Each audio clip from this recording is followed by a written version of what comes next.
Bismillahirrahmanirrahim. Assalamualaikum warahmatullahi wabarakatuh. Waalaikumsalam warahmatullahi wabarakatuh. Alhamdulillahirabbil alamin. Wassalatu wassalamu ala asyrofil anbiya'i wal mursalin sayyidina wa maulana Muhammadin. Asyhadu an la ilaha illallah wahdahu la syarikalah wa asyhadu anna Muhammadan abduhu wa rasuluhu alladzi la nabiyya ba'da.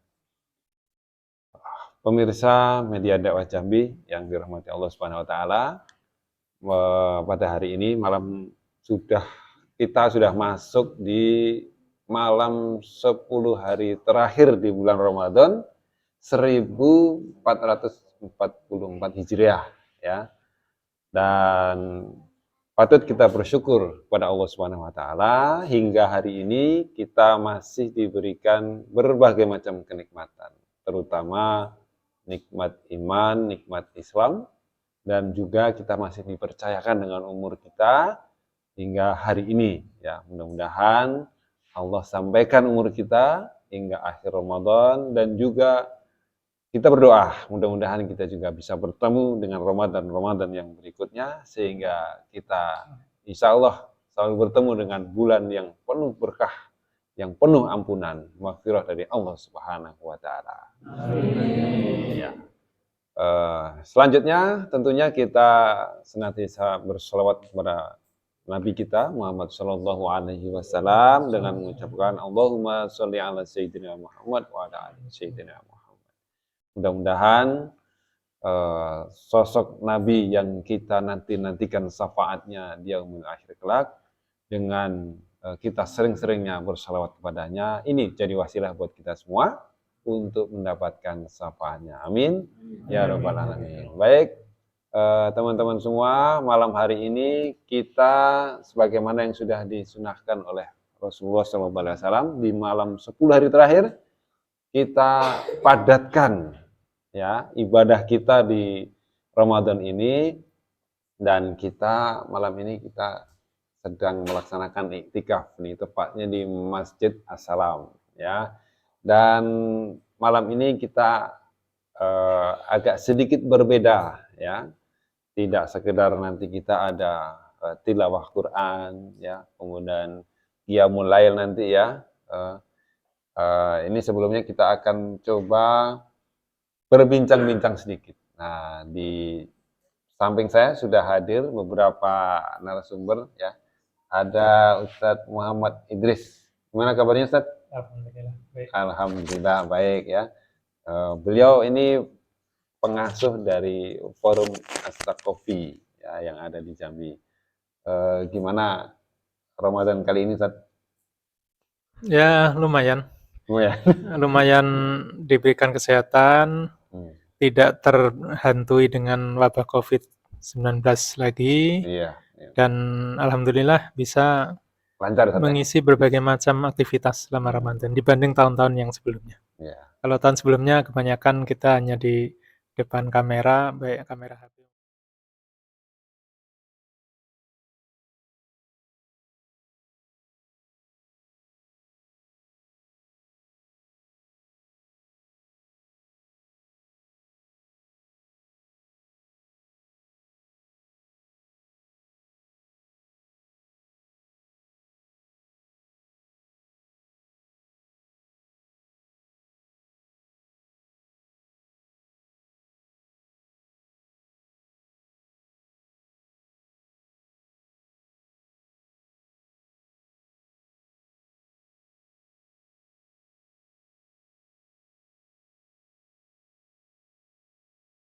Ada sekitar 200-an orang ini. Ya. Nolnya gelundung satu. Ya. Ini kalau misalnya ada teman-teman yang perlu direhab bisa ke Ustadz ya? Insya Allah bisa.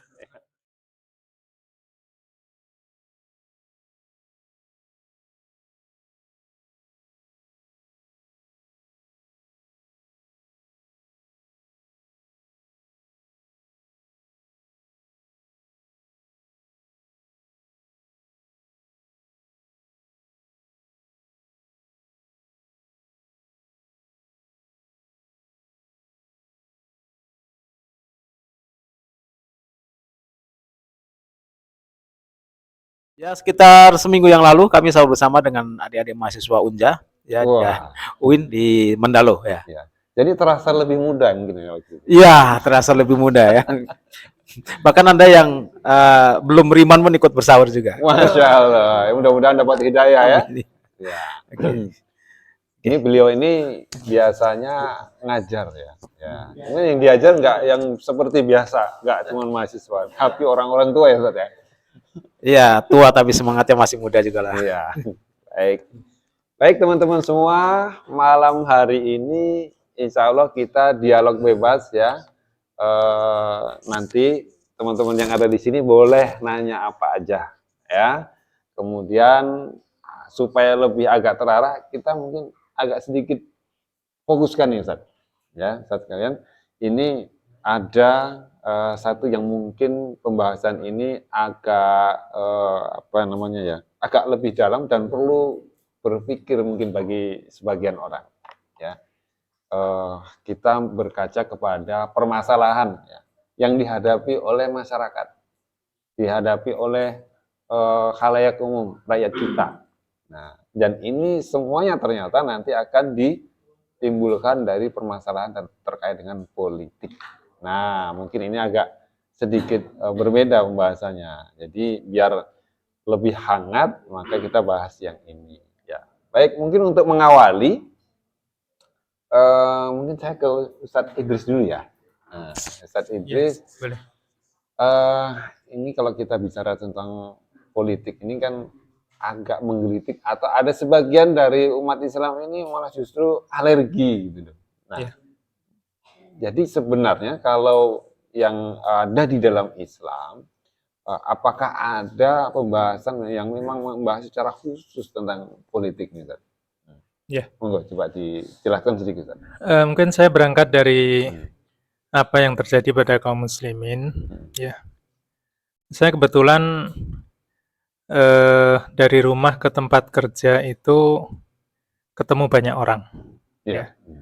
Dalam perjalanan 3 jam lebih, berjarak sekitar 150 kilo, saya banyak ketemu dengan orang. Dengan berbagai macam ragamnya. Orang semua, Ustaz ya? Ya, orang semua. Yang bukan orang nggak masuk hitungan.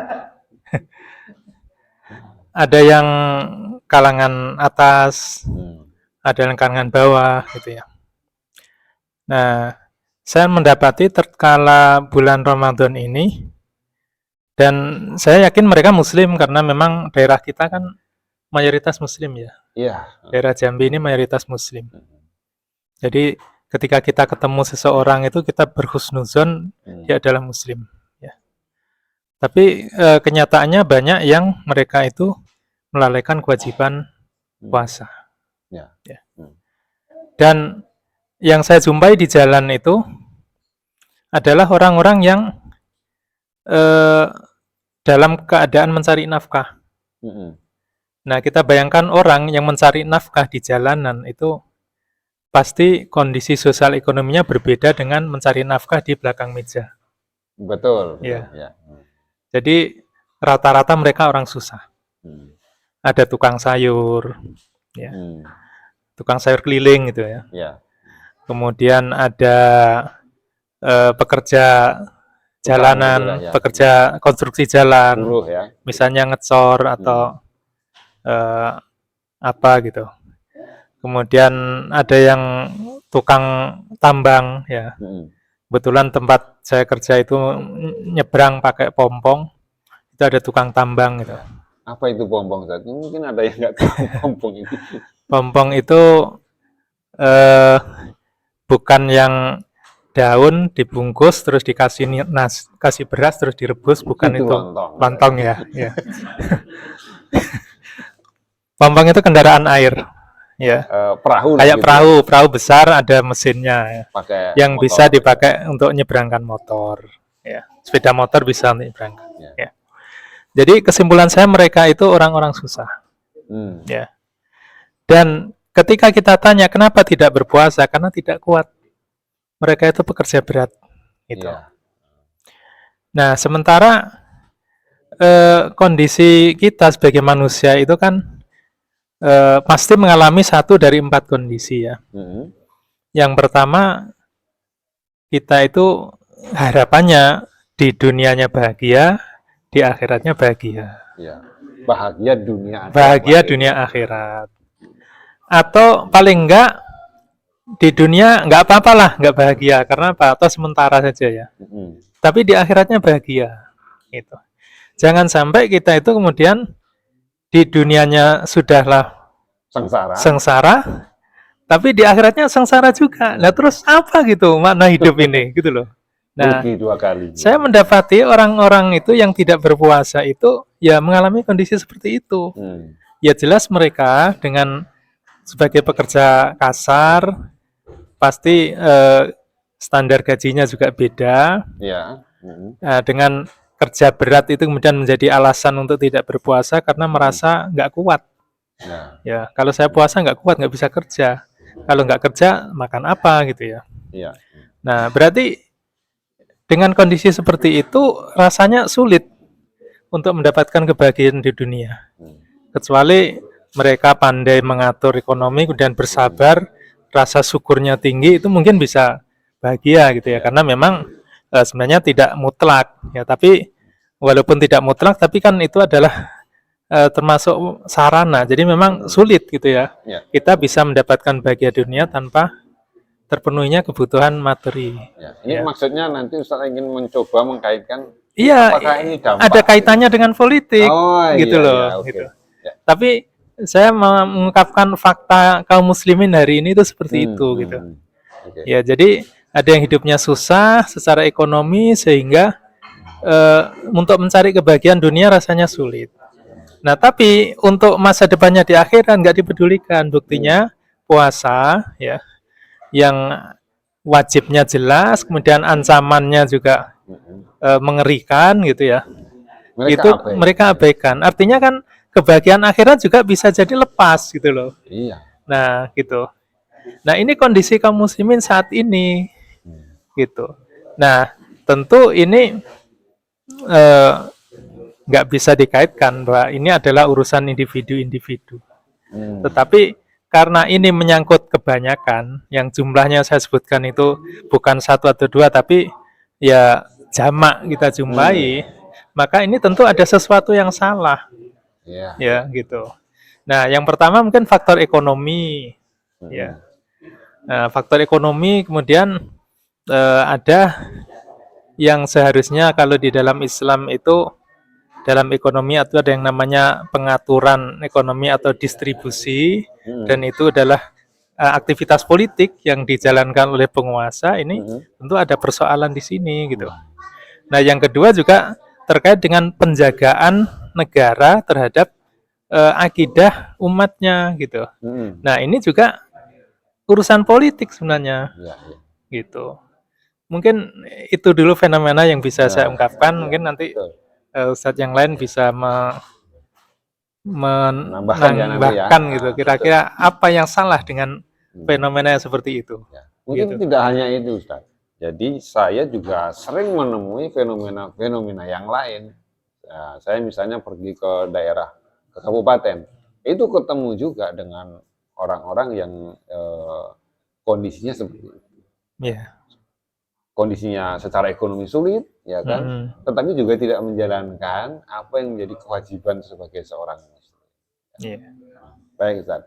Mungkin saya pengen ke Ustadz Andi nih. Ya, Ustadz Andi, coba ini terkait dengan sisi politik ini. Sebenarnya dalam Islam itu kan tentunya punya definisi tersendiri loh. Ya. Apakah yang dimaksud politik itu seperti apa yang kita lihat seperti sekarang? Misalnya ada ya harus nyoblos lah, yang tergambar di benak kita itu banyak itu. Nyoblos mulai dari anggota dewan sampai dengan penguasa. Nah, apakah di dalam Islam politik juga sebatas itu? Ya. Coba ini sedikit Ustaz, berikan pencerahan buat kita semua nih. Ya, jadi kalau melihat kata politik ya itu kadang-kadang umat Islam itu seperti alergi ya. Iya, benar. Ya, kenapa? Karena menganggap bahwa politik itu cuma urusan dunia aja, nggak ada kaitannya dengan akhirat. Nah, ini perlu kita luruskan. Kenapa? Karena kita harus menyadari ya bahwa agama Islam ini adalah agama yang sempurna. Seperti Allah berfirman dalam Quran surat Al-Maidah ayat 3 ya, bahwa Islam ini diturunkan secara kafah ya. Iya. Artinya kafah itu apa?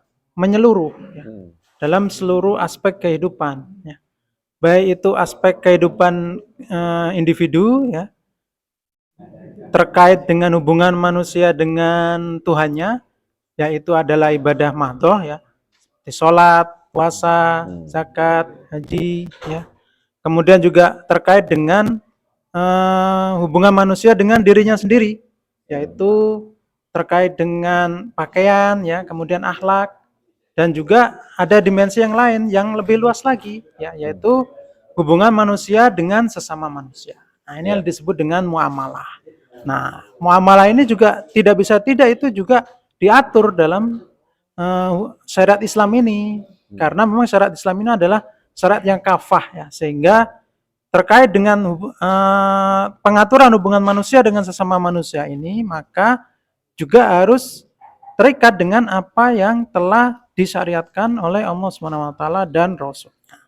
Dan juga kalau kita melihat ya, terkait dengan definisi politik ya secara umum, itu berasal dari akar kata bahasa Yunani ya, yaitu politikus ya.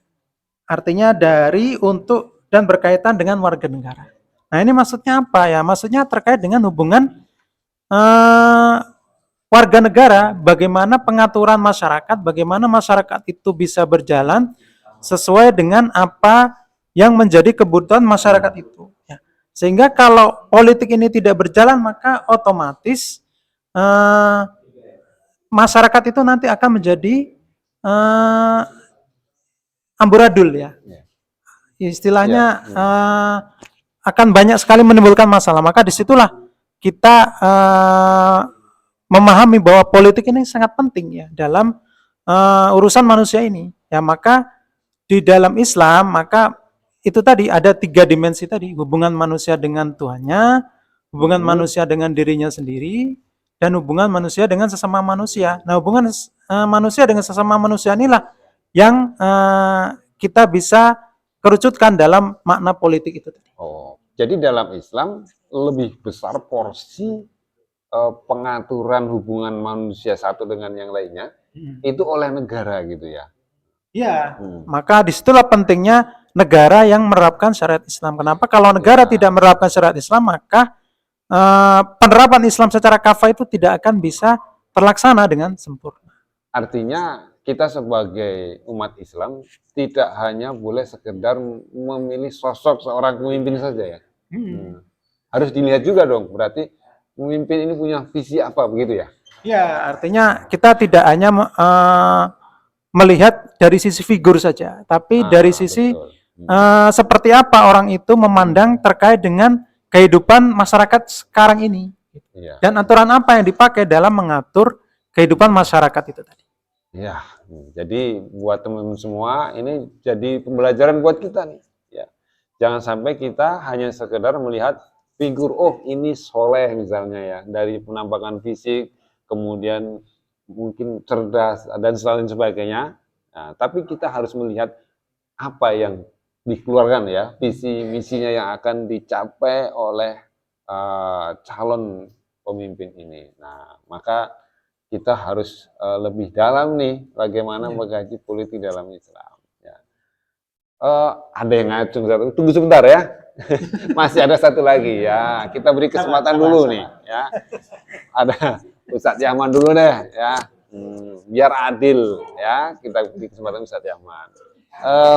Sedikit saja Ustadz. Nah, mungkin ada fenomena lain ya. Ini kalau Ustadz Yahman ini kan banyak berkecimpung di dunia pendidikan. Ya, mungkin ada fenomena terkait di bidang pendidikan. Terutama ini kan Ustadz ini bergulatnya di andragogi ya.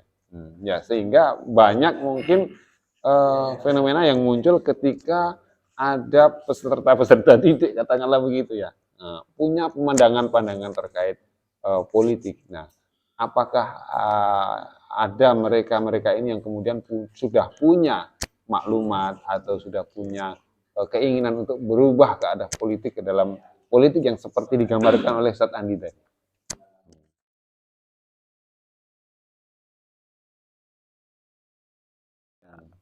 Sebagian besar menganggap politik itu lebih mengacu kepada pemikirannya Machiavellis.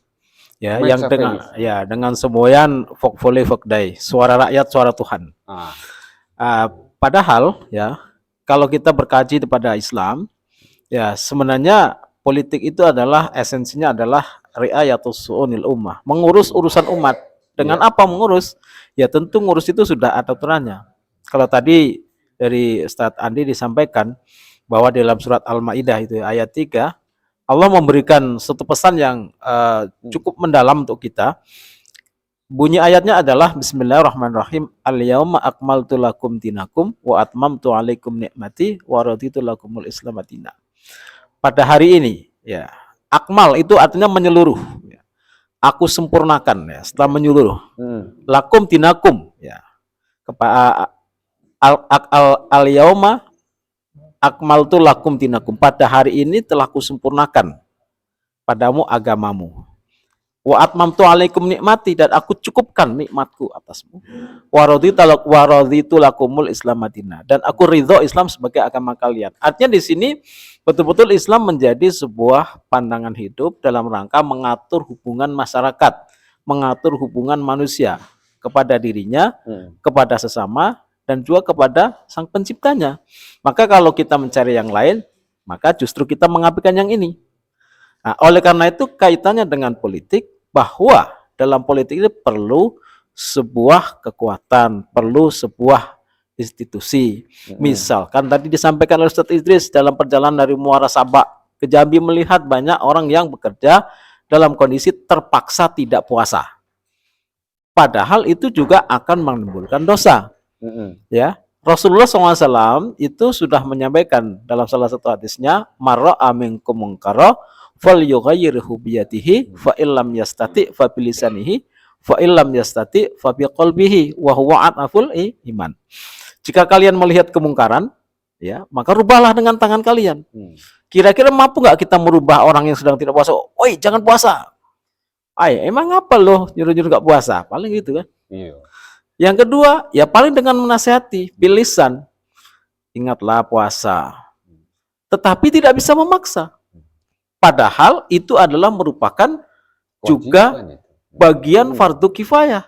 Kalau ada orang yang berbuat maksiat tidak bisa dihentikan, maka semuanya ikut berdosa. Karena itu sebuah kemungkaran. Sampai kemudian ada yang bisa menghentikan paksa. Orang nggak puasa harus dihukum. Karena itu melanggar aturan Allah. Itu dalam skala kecil. Dalam skala besar yang kita sekarang sedang hadapi misalnya dengan Palestina. Itu jelas. Ya, jadi kemarin kami sempat diskusi dengan salah seorang kawan dalam WA Group mengatakan, wah itu sudah takdir Palestina seperti itu. Bukan, itu fardu kifayah saya bilang. Kalau Palestina itu tidak selesai, maka seluruh umat manusia di dunia akan dimintai pertanggungjawaban oleh Allah. Kenapa itu tidak selesai? Nah, oleh karena itu butuh yang bisa menyelesaikan itu. Dan itu tidak mungkin kalau dengan tidak ditata politis. Nah, politis ini termasuk juga dalam mengerahkan kekuatan supaya kebatilan tadi bisa hilang. Bukan hanya sekedar bahasa. Saya ingat perkataan Pak Amin Rais itu bukan sekedar membeli balsam, hilang sakit dikit besok timbul lagi, tidak. Tapi betul-betul itu ya sampai kemudian sumbernya itu hilang, kebatilan itu kemudian dihilangkan. Jadi politik ini jangan diartikan hanya seputar dalam pemilihan pemimpin, ya, dalam rangka meraih kekuasaan, dalam rangka menjangkau institusi-institusi pengambil kebijakan saja, tapi secara holistik dalam rangka untuk mengurus urusan umat agar urusannya itu betul-betul sesuai dengan standar yang diberikan oleh Allah Subhanahu wa taala, ya, dalam tentunya yang sudah termaktub di dalam Al-Qur'an dan Al-Hadis yang sudah disyarah oleh para ulama untuk saya tertarik tadi ada dua hal yang tadi Ustaz sampaikan. Pertama terkait dengan surat Al-Maidah tadi. Ada ayat 3 tadi ya, yang artinya salah satu kutipannya, potongannya itu adalah telah aku cukupkan nikmat ya tadi ya. Nah, kalau kemudian kita melihat masih banyak orang susah, apakah ini yang salah ini orangnya atau ayatnya.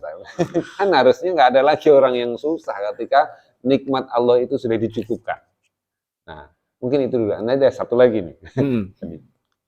Ya, artinya ketika kemudian kita nikmat itu, kenapa Allah sudah berjanji seperti itu, maka ini juga ada kaitan yang lain.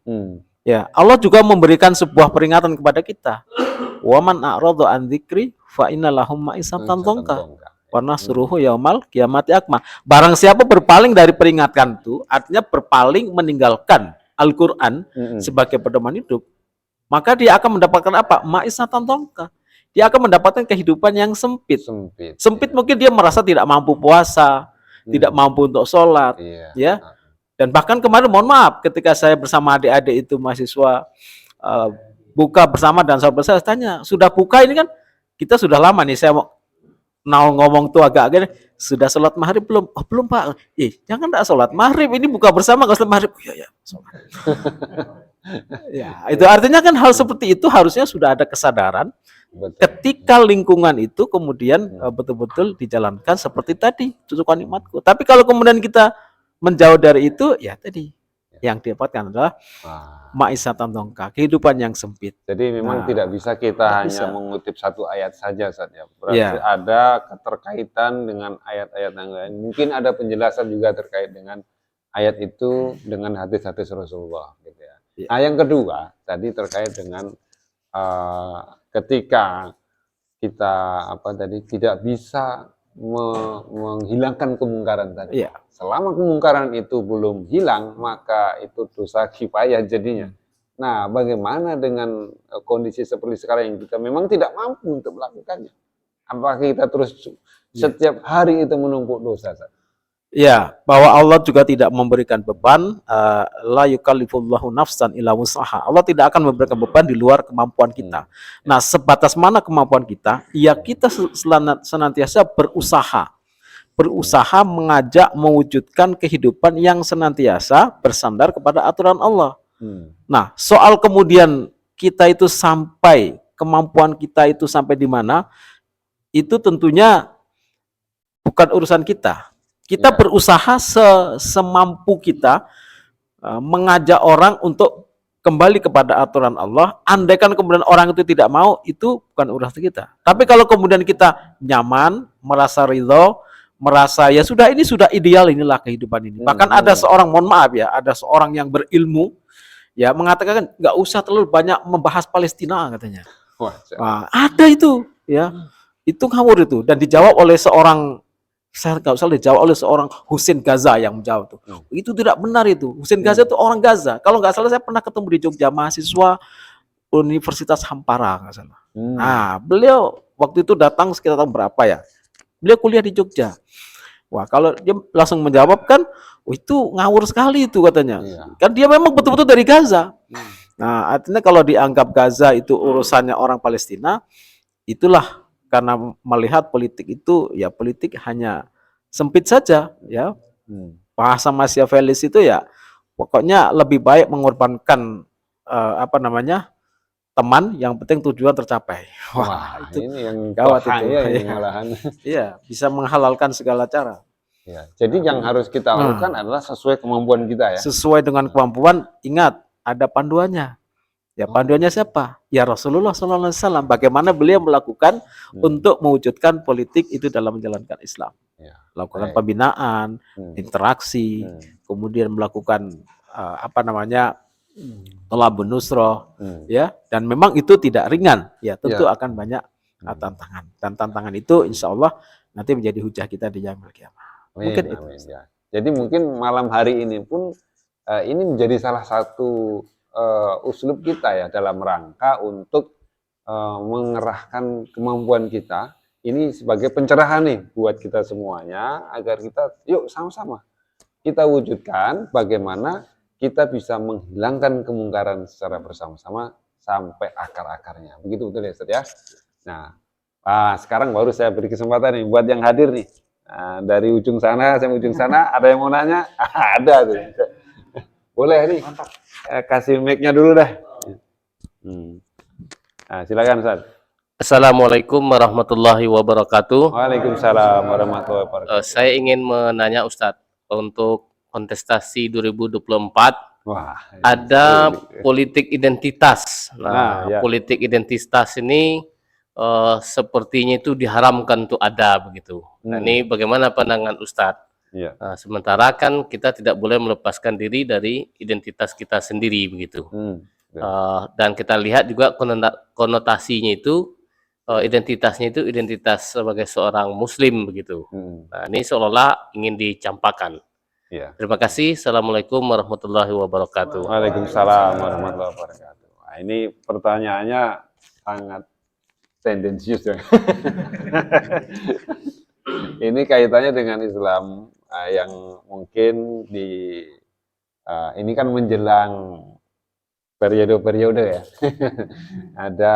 Ada wacana untuk bagaimana menghilangkan politik identitas. Janganlah pakai politik identitas. Dan ternyata menurut penanya ini cenderungnya ke identitas Islam. Mungkin Ustadz itu cocoknya nih ya. Ya. Coba diberikan sedikit gambaran. Ya. Jadi politik itu kan sebenarnya sebuah metode. Ya. Yang dia itu didasari pada ide mendasar. Ya. Yang kita kenal dengan istilah fikroh. Kemudian dari ide dasar itu, kemudian bagaimana ide itu kemudian bisa diwujudkan dalam kehidupan nyata, tidak sebatas angan-angan atau sebatas pemikiran saja. Nah, disitulah menggunakan sebuah instrumen yang namanya politik. Gitu. Nah, jadi politik itu memang berakar pada sebuah pemikiran tertentu. Ya. Nah, kalau di dalam Islam, tentu kita tidak selayaknya mengusung pemikiran-pemikiran yang lain di dalam aktivitas politik kita sebagai ide dasar dan juga sebagai metode atau thariqah untuk membumikan ide tadi, gitu. Ya, jadi kalau kita kemudian ada tendensi untuk dilarang menggunakan politik identitas yang itu tendensinya itu adalah ke Islam, maka secara otomatis mau tidak mau kita akan menggunakan identitas juga, tapi identitas yang lain bukan Islam gitu. Nah, sekarang kita pilih mana sebagai Muslim? Ya, pilih identitas Islam atau identitas yang lain gitu. Nah, yang lainnya jelas bukan Islam atau non-Islam gitu. Jadi itu sebuah keniscayaan gitu. Karena aktivitas politik itu pasti didasari pada ide dasar atau yang disebut fikroh, kemudian metode untuk melaksanakan ide-ide tersebut yang disebut thariqah, dan itu lahir dari sebuah pemikiran tertentu. Gitu. Nah, bagi seorang Muslim ya sudah menjadi keniscayaan ya harus didasarkan pada ide Islam, dan itulah identitas kita. Itu sesuatu yang nggak boleh kita kemudian tinggalkan ketika kita melakukan aktivitas politik. Ya. Kalau itu yang kita lakukan, gitu, oke lah, silahkan berpolitik, tapi jangan bawa-bawa identitas Islam. Berarti kita membawa identitas yang lain. Islam kita tinggalkan, dalam berpolitik kita membawa identitas yang lain. Itulah yang disebut dengan sekularisme. Berarti nggak bisa kafah seperti yang Ustadz Andi sampaikan. Ya nggak bisa, itu jauh ya. Ya itu jauh panggang dari api kalau misalnya mengharapkan kita itu menjadi Muslim yang taat, jadi Muslim yang kafah sebagaimana dengan tuntutan syariat tadi, tapi kita kemudian meninggalkan identitas Islam di dalam berpolitik. Jadi boleh disimpulkan misalnya bahwa ini pelarangan terhadap politik identitas ini dalam rangka untuk menyisihkan Islam itu. Iya, betul. Jadi ide dasar dari itu adalah ide sekularisme yang mengharamkan Islam itu untuk mewarnai aktivitas politik atau bahkan untuk dijadikan sebagai asas di dalam perpolitikan. Begitu. Ya, baik. Jadi memang begitu. Kalau kita di dalam sistem yang seperti sekarang yang memang sekularistik ya, jadi memang upaya-upaya untuk membendung Islam supaya agar tidak naik itu selalu dilakukan ya Ustaz ya. Ya. Baik, masih ada lagi yang pengen nanya? Oh, sebelah sana terus yang nanya nih, sebelah sini belum. Boleh nih, dikasih dulu mic-nya nih. Ini masih putih semuanya air minumnya nih. Ada yang hitam nggak panitia? Tapi nggak apa, sabar aja Ustaz. Kalau memang sudah rezeki, pasti datang yang hitam. Silakan. Sudah ya. Ya. Baik, terima kasih. Teringat ini menjelang 2024 lagi kan lagi panas ya organisasi politik ya. Saya ingin menanyakan Tet, minta tolong kami yang awam ini tolong dijelaskan bagaimana sih yang dimaksud perbedaan antara politisasi agama dengan memang ada orang yang menjadikan Islam itu sebagai asas dalam politiknya gitu. Nah, bagaimana kita membedakannya gitu kan? Kadang-kadang kita melihat juga ada partai, memang sih ada partai politik yang Islam gitu kan. Tapi ada juga yang tiba-tiba Islami gitu kan. Nah, kita ingin minta tolong dijelaskan kepada kita yang masih belum begitu paham lah antara politik Islam itu seperti apa gitu kan. Sejatinya politik Islam itu seperti apa? Karena nyatanya banyak juga sih partai-partai Islam yang partai politik yang mengatasnamakan dirinya berasaskan Islam, tetapi kita belum melihat sumbangsinya terhadap Islam itu sendiri. Malah kadang terkesan Islamnya itu hanya tempelan. Tapi banyak juga yang kita melihat bahwa masih ada kok partai Islam yang memang betul-betul memperjuangkan Islam. Nah, kita minta tolong dikasih clue lah. Seperti apa sih? Seperti apakah ya partai seperti apakah yang menjadikan Islam memang sebagai asas, dan tindakan seperti apakah yang menjadikan Islam hanya sebagai tunggangan aja gitu. Iya, baik. Demikian, terima kasih. Terkopi. Ya. Ini masih menyambung sepertinya. Nah, ini saya coba minta Ustadz Andi nih memberikan penjelasan. Nah, ini politisasi Islam ya. Politisasi agama. Politisasi agama Islam. Jangan bawa-bawa agama ke ranah politik itu gimana? Nah, jadi ada partai-partai yang pada dasarnya itu menggunakan asas Islam, tetapi ternyata ya tidak Islam juga gitu. Nah, ini bagaimana pandangannya? Yang sebenarnya itu harusnya seperti apa? Nah, mungkin seperti itu. Ya, kembali seperti apa yang sudah saya sampaikan sebelumnya, yang bahwa dalam Islam itu ada 3 level ya, penerapan Islam. Pertama adalah level hubungan manusia dengan Tuhannya. Itu terkait dengan ibadah madho ya, ibadah ritual. Yang ada aturan-aturan khususnya ya, seperti sholat, zakat, puasa, haji. Itu adalah ranah pertama, yaitu hubungan manusia dengan Tuhannya. Kemudian ada ranah yang kedua, yaitu hubungan manusia dengan dirinya sendiri, yaitu terkait dengan akhlak, ya, terkait dengan pakaian, terkait dengan makanan. Kemudian ada ranah yang ketiga, yang ini yang sering dilupakan oleh kaum muslimin, yaitu ranah terkait dengan hubungan manusia dengan sesama manusia. Ya. Nah, disinilah kaum muslim itu berpendapat bahwa sebagian besar kaum muslimin itu berpendapat ya bahwa Islam itu cuma ada di ranah 1 dan 2 saja. Sedangkan ranah 3 itu ya kita bisa ambil dari siapa saja, dari pemikiran manusia mana saja. Nah, itulah yang harus kita luruskan di tengah-tengah masyarakat. Nah, dari situlah muncul politisasi agama. Sehingga menganggap bahwa agama itu sumber masalah. Nah, itu sebenarnya mereka berkaca kepada permasalahan yang ada pada umat Kristen dan umat-umat yang lain selain Islam, bahwa umat Kristen dan umat-umat lain selain Islam itu pandangan tentang kehidupannya itu tidak menyeluruh. Kenapa?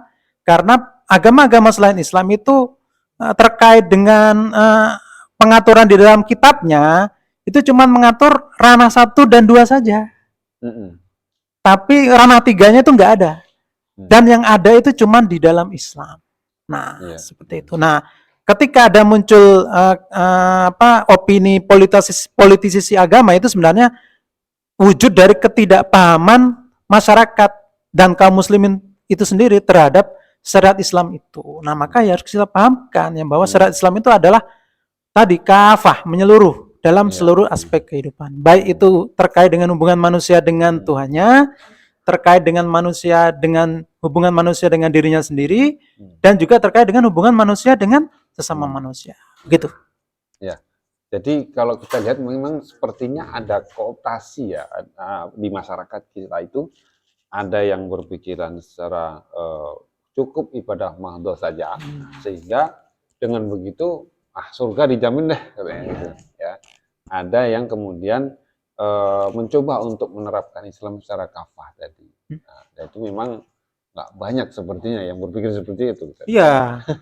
Ya itu tadi karena pemahaman kaum muslimin itu sangat rendah ya, sehingga itu tadi memahami Islam itu hanya dari sekedar dua ranah tadi ya, terkait dengan hubungan manusia dengan Tuhannya dan terkait dengan manusia dengan hubungan manusia dengan dirinya sendiri, itu sudah cukup bagi kaum muslimin, padahal itu belum cukup karena syarat Islam itu sangat luas. Ya. Gitu.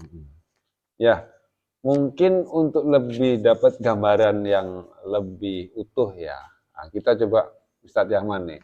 Nah, barangkali punya maklumat tentang bagaimana Islam dijalankan nih. Nah, mungkin kalau melihat kondisi sekarang di negara yang ada di dunia sekarang nggak ketemu nih, Ustadz. Nah, mungkin di masa lalu, di masa Rasulullah, mungkin para sahabat, ya, khulafaur rasyidin, apakah ada gambaran bagaimana Islam itu dijalankan yang memang benar-benar kafah sehingga membawa kemaslahatan bagi umat? Mungkin ada satu atau dua contoh, Ustaz, bagaimana? Baik, terima kasih. Ini yang menjadi PR kita untuk kita pahamkan kepada umat, bahwa Islam itu adalah ya sebagai apa ya? Islam itu juga politik dan juga spiritual. Artinya apa? Karena Islam ini sebagai panutan, Islam politik dan spiritual. Artinya di dalam dunia politik bukan berarti menjadi variabel, tapi di sini menjadi sebuah sistem. Ya, kalau menjadi variabel berarti kan menjadi satu satu elemen khusus yang akan dibawa ke ranah sistem politik yang bukan Islam. Nah, kalau kita sekarang berkaca dengan kondisi sekarang politik konvensional, maka menganggap Islam itu menjadi satu variabel yang akan menjadi penentu ya identitas tadi. Tetapi kalau kita Islam kembali kepada Islam sebagai sebuah sistem, maka sebenarnya kita mungkin perlu merenungkan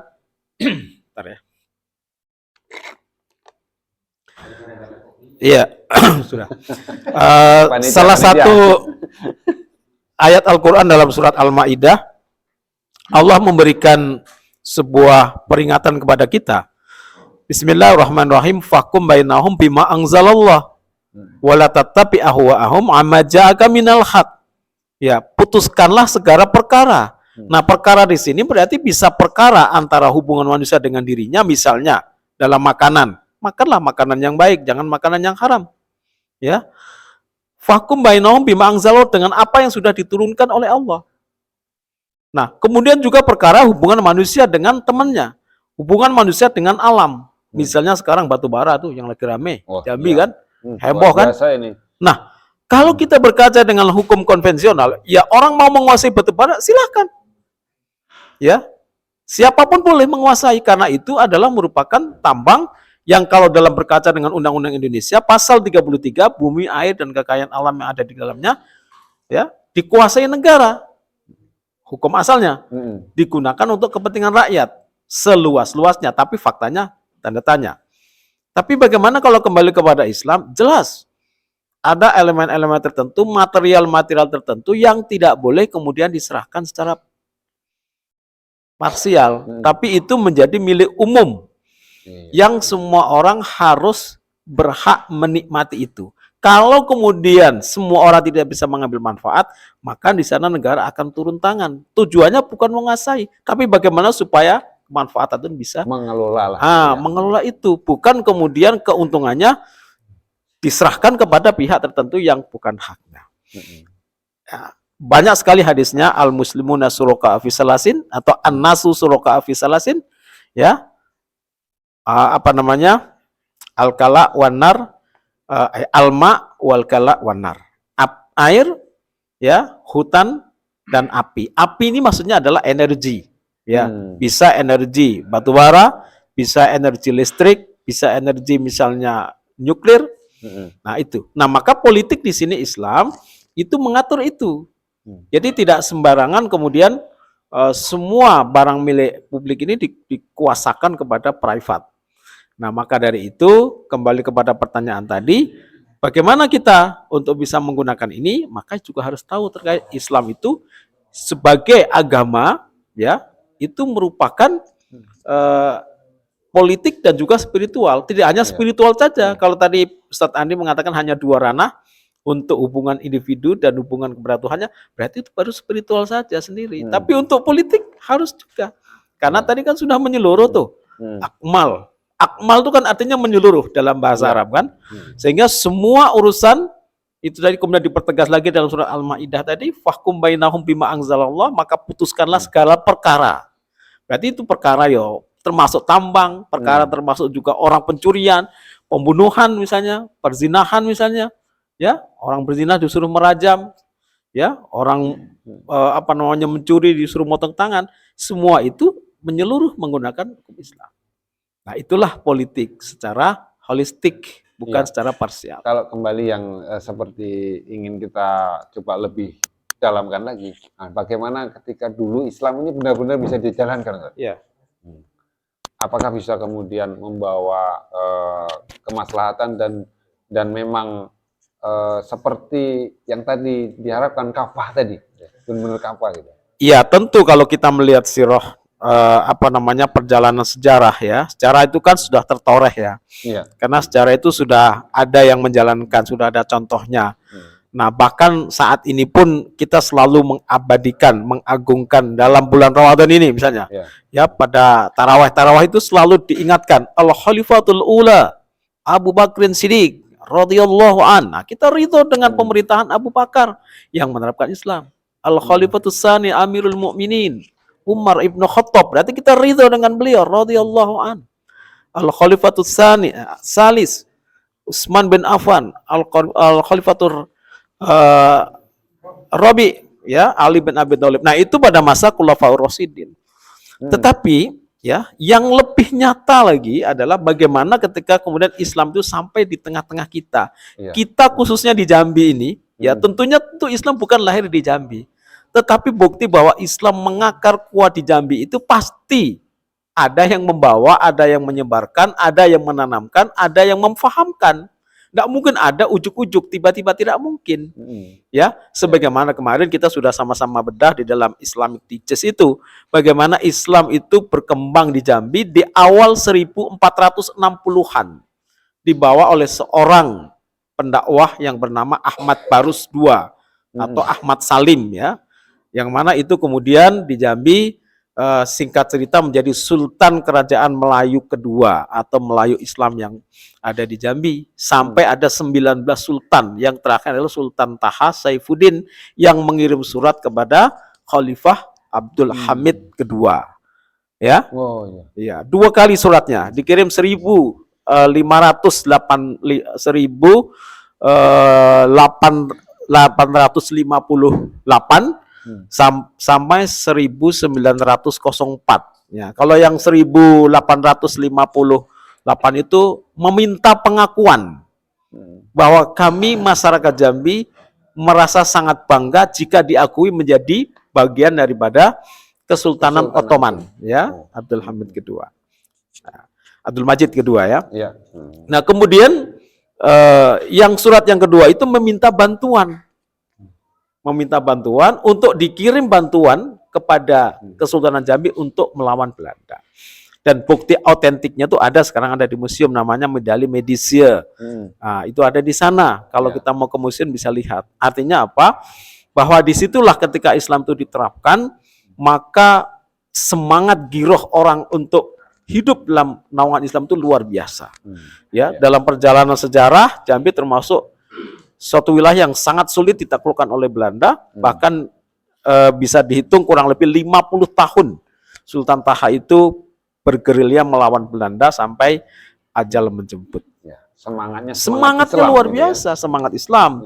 Ya, tentu bukan semangat bayaran kayak pasukan yang ada di sedang di medan perang saat ini ya. Ada semangat di Ukraina misalnya kan ada Wagner ya, itu kan pasukan dibayar. Tapi ini semangat buat Islam. Nah, itu barangkali Ya, terima bukti kasih, Ustaz. kuat ya Ya, yang ada. bicara tentang semangat, mudah-mudahan ini udah hampir jam 11 malam nih. Wah, masih semangat semua ya? Wah, sih. Sepertinya masih belum berkurang, masih utuh ini. Tapi setelah ini mungkin kita masih akan lanjut dengan tilawah Quran masing-masing ya, di itikaf kita malam hari ini. Mungkin di ujung dialog kita ini kita minta statement lah ya. Buat yang nanya nanti habis ini boleh nanya ngobrol lagi ya di luar forum. Ya, bebas nanti nanya lagi. Nah, tapi kita minta coba masing-masing dari narasumber kita ini untuk memberikan statement masing-masing maksimal 2 menit ya. Silakan mulai dari Ustaz Idris. Baik, tadi saya mengawali cerita bagaimana orang yang tidak berpuasa jumlahnya cukup banyak dengan beralasan masalah ekonomi. Nah, ini sebenarnya adalah persoalan politik. Ya. Seandainya politik ini dijalankan dalam perspektif Islam, tentu yang pertama akan terjadi distribusi kekayaan secara merata sehingga kesejahteraan itu bisa terwujud. Ya.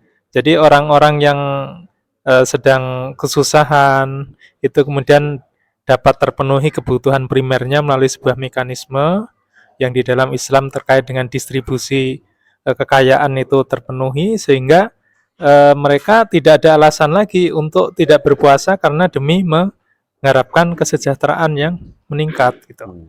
Nah, di sisi lain juga negara tidak akan mengabaikan orang-orang yang bagaimana nanti masa depannya di akhirat, karena yang namanya pemimpin itu kan pasti akan dimintain pertanggungjawabannya. Kullukum ra'in wa huwa mas'ulun an ra'atihi. Kalian semua adalah pemimpin dan akan dimintain pertanggungjawaban atas yang dipimpinnya.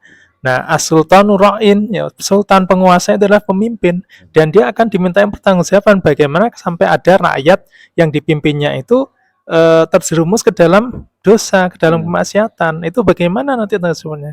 Maka sekedar tidak berpuasa itu juga sebenarnya adalah persoalan politik. Yang di situ mengharuskan institusi politik itu hadir untuk mengatasi persoalan itu. Masalahnya kenapa, lalu bagaimana, itu kan terkait juga dengan bagaimana sistem yang dijalankan oleh institusi politik tersebut. Nah, yang seperti itu kemudian luput dari perhatian penguasa ya karena memang sistem yang dijalankan, sistem politik yang dijalankan saat ini memang tidak berasaskan pada Islam tapi kepada sekulerisme. Begitu. Baik, Ustaz. Terima kasih, Ustaz. Mungkin langsung lanjut ke Ustaz Andi. Ya. Jadi menyambung dari apa yang disampaikan Ustadz Idris tadi, ya, faktor utama kaum muslimin saat ini banyak terjadi masalah itu tadi karena sekulerisme. Ya. Karena ketidakpahaman tadi yang sudah saya jelaskan bahwa Islam itu ada 3 ranah tadi. Sehingga kaum muslimin itu sekarang hanya mengetahui bahwa Islam itu cuma ada 2 ranah. Sehingga melupakan ranah yang ketiga. Sehingga ketika menyelesaikan permasalahan terkait dengan ranah yang ketiga, yaitu hubungan manusia dengan sesama manusia, dia mengambil dari pikiran-pikiran manusia. Nah, itulah yang akhirnya menimbulkan permasalahan di kaum muslimin. Sehingga solusinya adalah bagaimana Islam ini harus diterapkan secara kafah, ya, secara menyeluruh di seluruh aspek kehidupan manusia. Demikian. Ya. Lanjut, Ustaz Yahman. Baik, setelah tadi disampaikan secara gamblang oleh 2 narasumber, maka tentunya ini menjadi pilihan kita. Ya, kita renungkan sedikit surah dalam Asy-Syams itu. Allah memberikan isyarat fa'alhamaha fujuruha wa taqwaha. Allah memberikan ilham, mengilhamkan 2 jalan. Ya, apa? Yaitu takwa dan fujur. Jadi kita akan memilih takwa atau fujur, jalan kanan atau jalan kiri. Jalan kanan artinya adalah kita meneruskan kehidupan kita ini dengan kehidupan Islam atau kehidupan yang jauh dari Islam. Ya, tentu semua ada konsekuensinya. Ya, ada kabar gembira dan ada ancamannya. Ya, ketika kita mengikuti apa yang disarankan oleh Allah, maka tentu itu akan ada kabar gembira, baik di dunia maupun di akhirat. Di dunia hidup manusia akan tentram, akan damai, kecukupan, ya, keridhaan, dan tentu di akhirat akan mendapatkan ridho dari Allah berupa jannah. Tapi kalau kita memilih jalan yang kiri, ya tentunya sudah tahu ada konsekuensi, kita akan mendapatkan balasan yang tidak baik. Nah, itu pilihan kita. Allah memberikan akal kepada kita untuk kita gunakan, ya. Apakah kita mau memilih jalan takwa atau jalan fujur? Mungkin itu. Terima kasih. Assalamualaikum warahmatullahi wabarakatuh. Terima kasih pada Ustadz Idris, Ustadz Andi, dan Ustadz Yahman. Kang, kalau kita rangkum bahwa saat ini kita berada di dalam kondisi yang sekuler, sistem yang sekuleristik, sehingga banyak permasalahan yang muncul di tengah-tengah kita, baik itu ekonomi, pendidikan, kesehatan, keamanan, dan lain sebagainya, dan hanya Islam ya yang mempunyai solusi untuk menyelesaikan permasalahan ini, karena Allah sudah menjanjikan ketika Islam diterapkan secara kafah, maka maslahat yang akan kita dapatkan. Namun dalam situasi seperti ini manusia diberikan pilihan, ya. Allah sudah memberikan pilihan, itu kanan atau kiri, jalan takwa atau jalan keburukan. Dan manusia diberikan akal untuk bisa memilih mana yang benar. Nah, kita sebagai umat Islam, sebagai seorang muslim, sudah punya kewajiban yang melekat di dalam diri kita untuk menerapkan Islam secara kafah. Maka dari itu, sudah sewajarnya kita harus memilih jalan kanan, ya Ustaz ya. Dan terima kasih buat yang sudah hadir di sini, menyimak dari awal hingga akhir, dan kepada pemirsa semuanya, mudah-mudahan apa yang kita bahas pada malam hari ini bisa memberikan manfaat buat kita semuanya, dan bisa memberikan pencerahan buat kita supaya tadi memilih jalan yang kanan. Kita sama-sama wujudkan Islam yang kafah untuk mendapatkan kemaslahatan. Dan akhir kalam kita tutup dengan billahi taufiq wal hidayah. Assalamualaikum warahmatullahi wabarakatuh. Waalaikumsalam.